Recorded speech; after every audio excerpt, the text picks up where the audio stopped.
I'm working on something a little bit different here. I picked up these two Polaris ATVs. One's an 07, one's an 05.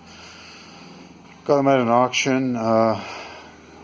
This is the 07 here. It's got a few issues. It's got some engine codes I have to figure out.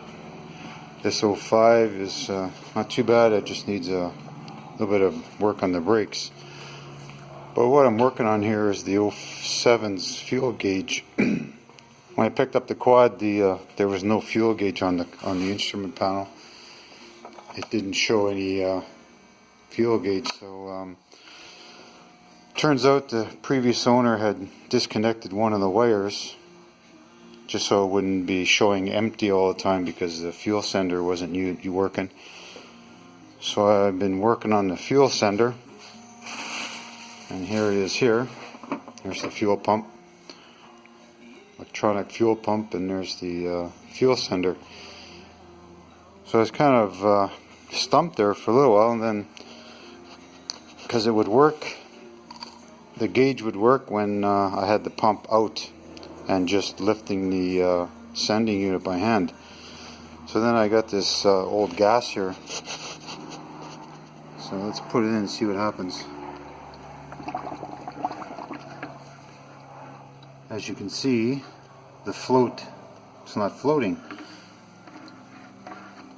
The arm moves, but it doesn't float. So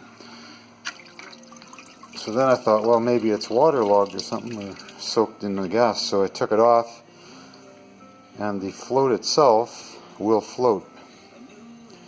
Okay, so here's the float off of the sending unit. This is the old one.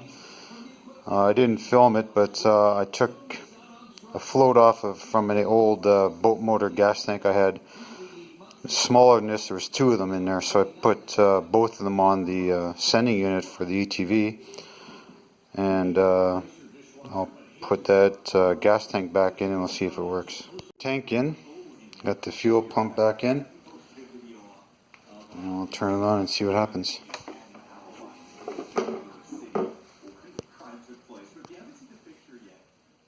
Well, look at that. Fuel gauge seems to be working. Before it would blink and show empty.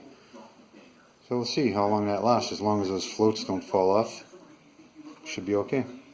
Talk to you later.